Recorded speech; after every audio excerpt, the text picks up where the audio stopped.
The Bronx River Alliance serves as the leading voice for the Bronx River and works to improve as well as restore that it can only be both there should be a healthy and recreational resource, but also serve its purpose educationally. For the past 10 years, they've done just that, and they plan on celebrating this milestone with an uptown soiree. But before we speak with the executive director, here's a video of the Bronx River Alliance.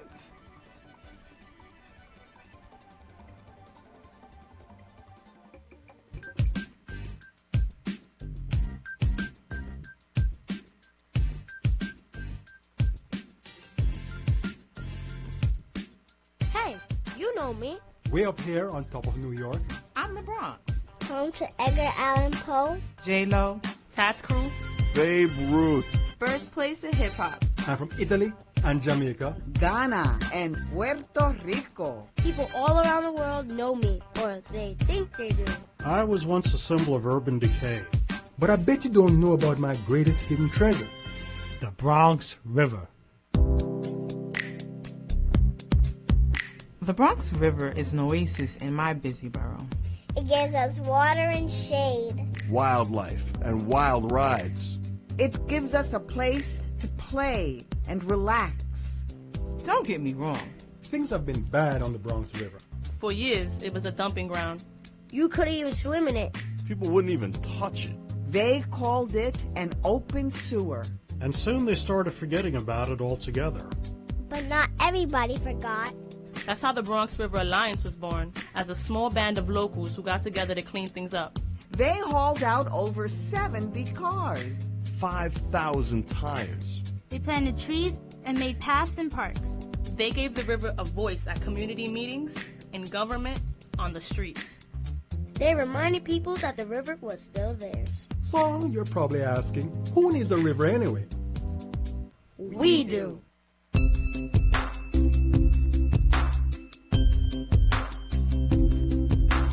There are so many obstacles in our way. We need the Bronx River. The Bronx has the highest unemployment in New York. It is one of the poorest counties in the nation. It still has some of the highest rates of asthma and obesity in our country. We need the water and sunshine. We need the water and sunshine. We need a place to escape the traffic. To run and ride. And we've got it right here. On the Bronx River. So yeah, I'm the Bronx. I'm a whole lot of things. I'm the first canoe ride of spring. I'm a quiet walk by the riverbank. I am communities discovering their voice. I am green jobs and greenways and nature being reborn right here, all around you. I am the Bronx River. I am the Bronx. I am the Bronx. Yo soy el río de Bronx. I am the Bronx. I am the Bronx River. I am the Bronx River.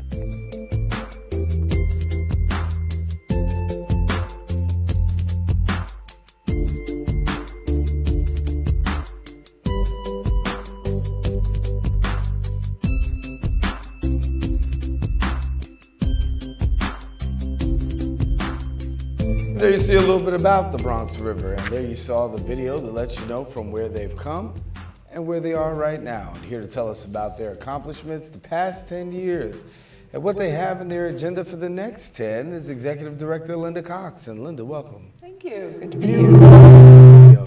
And I know we've got a little feedback here, but we got that taken care of. But talk to us a little bit about this, because you said, as they said, 10 years. We've seen it from up, down, and rebound. Share with us about this. Yeah, it's been a fantastic 10 years for the Bronx River Alliance. And when we look back at how far we've come, this was a river that either you didn't know this river was here at all, or if you knew it, you thought it was, as I said, an open sewer, just degraded. And not so long ago it was, but we have done so much cleanup. We've done so much improvement, planting along the river. We've planted, over the last 10 years, we've planted 85,000 trees and shrubs and plants. Yep, that's what it takes to really turn your river around into something that you can really prize and enjoy. And so we feel really good about how far we've come. And changing the water, you know, I mean, looking at where it was before, and really to get it to where it was, and to see in the video, you know, actual tires being lifted out of there. You bet. It's been a long journey. Yes, yes it has. And that work still goes on. Yes. We have the fabulous conservation crew that works out there day in 5 days a week. They're out there 5-6 days a week, along with bringing in a lot of volunteers, a lot of trainees for green jobs, a lot of school groups come and help us, and it takes all of that. It takes all the Bronx to make this effort, to replant, to clean up, to restore the stability of the banks so that we have a river that's really good for us as people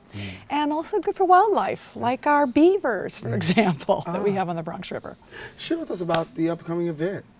We're very excited about it.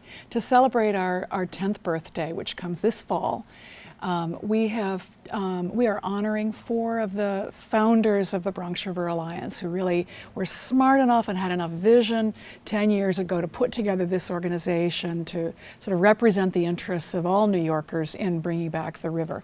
So next Tuesday, September 27th, we're going to be celebrating at the New York Botanical Garden with our upstream soiree.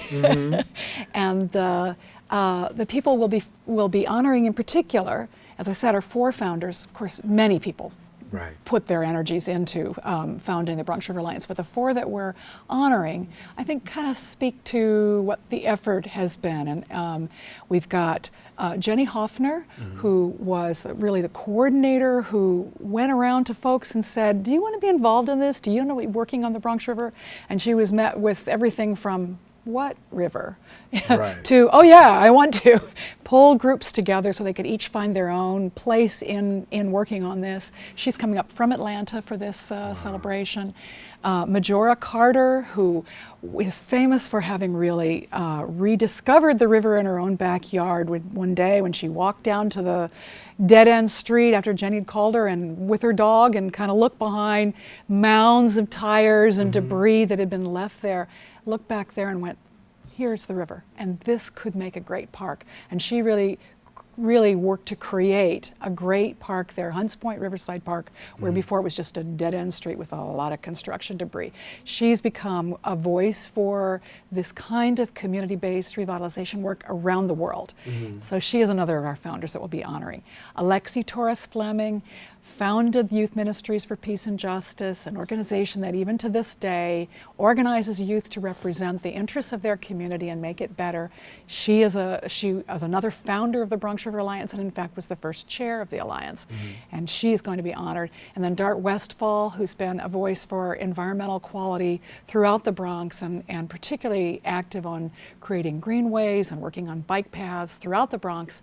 Another founder of the Bronx River Alliance will be honoring him as well. Should be a great evening. And down through the years, the Alliance has formed good partnerships and strategic partnerships, I guess, being able to do some of these things. Yes. Let's talk about some of the things you have here. I want to talk about the Bronx River Ecology Team.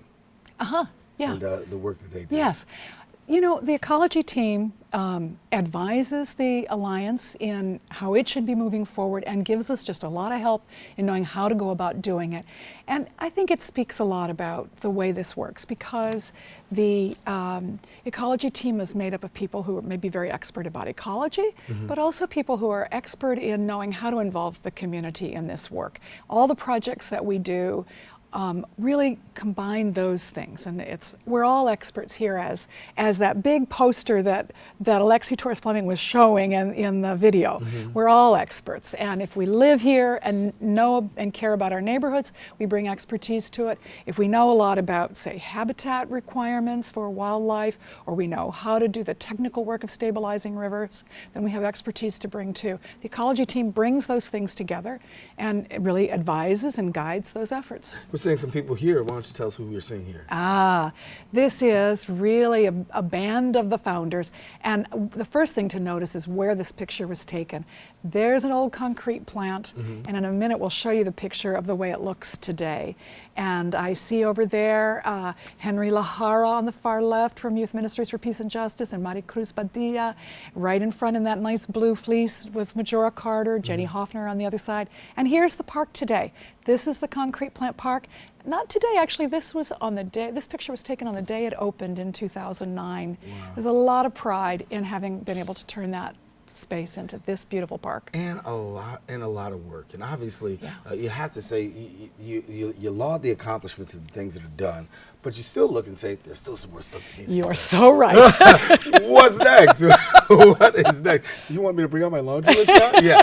What's next on the list? Well, a whole lot more parkland. We've opened like 10 acres of new parkland along the river, working with New York City Parks Department. We are due to open a whole nother piece of parkland just north of the concrete plant this spring. Starlight Park will reopen as a really magnificent park with playing fields, ball fields, playgrounds, much enhanced from what it was before it closed. Like it closed almost 10 years ago, and with a whole new path on the other side of the river, combined with a bridge, so people can take a bike or a walk across the river on this new bridge. That'll open in the spring. But our ultimate goal is to open up new parkland and connect all the parkland along the full length of the Bronx River, the 8 miles that are in the Bronx, and make sure that we actually have continuous paths going all the way up through Westchester County as well. So in 10 years, we want you to be able, Darren, to get on your bike, maybe in Soundview Park or in Hunts Point, and ride your bike all the way up to Kensico Dam at the mouth of at the source of the river, up at the north end. 23 miles, continuous passage on a path. It'll be so fun. Wow. So tell people, how can they become a part of this Bronx River Alliance? Because you've got some people who've worked with you down through the years, and you're always looking for people to come and assist. How can they do that? You are so right. Well, I'd say the easiest way to do that is go to our website, bronxriver.org, and take a look at the opportunities that are out there at the moment. And those include volunteer activities. We have volunteer events happening this Saturday at Soundview Park. We are doing a coastal cleanup. We'd love to have more people helping with that. We have volunteer events on October 15th and 2 weeks later in late October. People can come to the website, see what those are, and sign on. We would love to have school groups joining us and youth groups. We have an educational program that can involve them, and teachers should get in touch with us about that.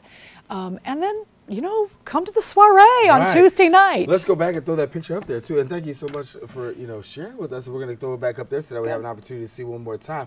I said uptown earlier. It is not uptown. It is upstream. It's upstream, uptown. Okay, Lynn's going to help me out.